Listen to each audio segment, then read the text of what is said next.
Hello there, welcome to my channel. I'm Winnie Badaiki, and if this is your first time on my channel, you're most definitely welcome. On this video, I'm going to be talking about the Canadian visa process, specifically the documents required of your sponsor and of your co-sponsor.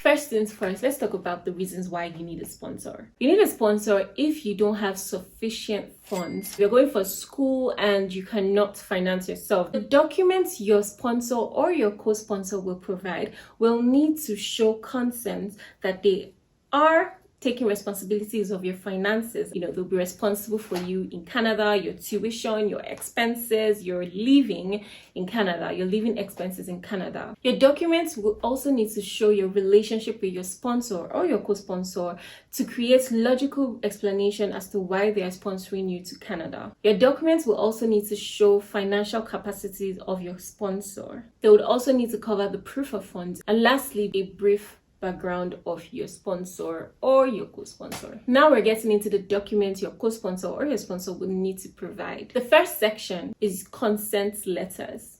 This includes sponsorship letters from your sponsor and consent letter from your co-sponsor if you have the two. If you don't have a co-sponsor but you just have a sponsor, then just your sponsor letter from your sponsor and basically a consent letter from any of your parents. In my sponsorship letter that I submitted, it basically covered a brief introduction about my father, who is my sponsor, and him giving consent to sponsoring me to Canada, covering my living expenses, tuition, and accommodation, and basically any costs that will be incurred throughout my stay in Canada. Therefore, I wouldn't need to turn to the Canadian government for support financially. My father also talked about his workplace in Nigeria, that is his employment status, and how long he has been with the company. He also introduces his business and everything about his business, from the hectares of land on which his business operates to the amount of workers he has and he has gainfully employed. He summarizes the sponsorship letter by indicating that he has provided the necessary document to support claims in the sponsorship letter, that is the business and him, like his financial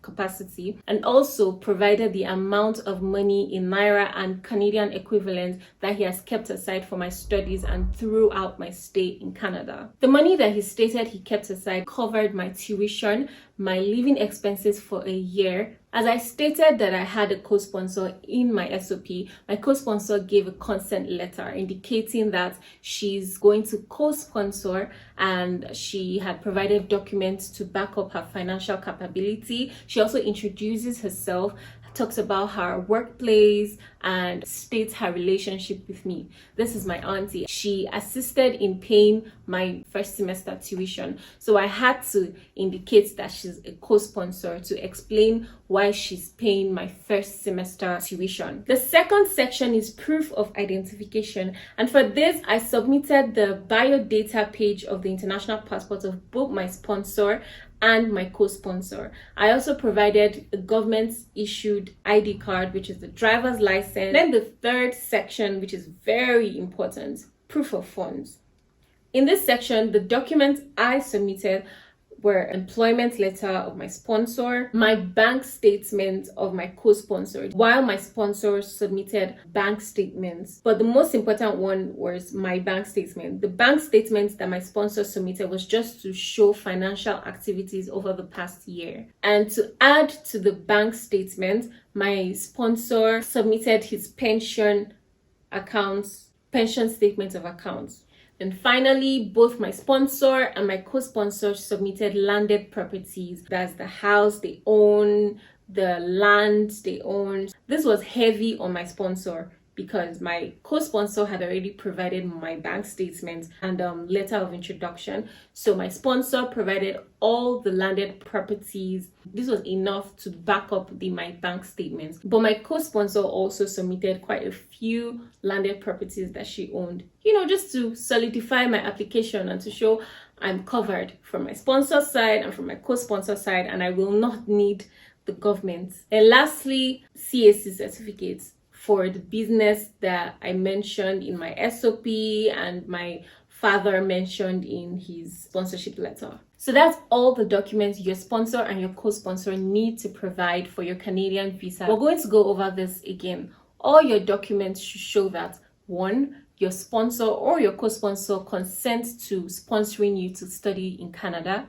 and they will be responsible for your entire expenses throughout Canada. 2, it shows their financial capacity. 3, it shows like proof of funds to back up their financial capacity. And 4, it shows your relationship with them. I submitted birth certificates. This is my documents, not my co-sponsor. So I submitted my birth certificates, and I think some people also submitted bank certificates of their sponsor, but I didn't submit bank certificates of my sponsor. So you can also add that to your documents. So that is it for this video. I hope this was really helpful to you. I really hope, because that's the aim of this video. I'm not just doing it because I look fine. That is a plus. But I hope this is really helpful to you, and feel free to leave a comment down in the comment section below. Give this video a thumbs up, and if you haven't already, what are you waiting for? Like, let's pause this. Pause, go and subscribe. Like, I'm going to pause this video for you to go and subscribe. Good. I'm pretty sure everyone watching right now has subscribed. If you haven't, you are a hater. You are a hater. Okay, I'm kidding. Thank you so much for watching up to this point. I hope you were blessed by my talking. Okay, I'm talking too much now. Bye. See you on my next video. Mwah.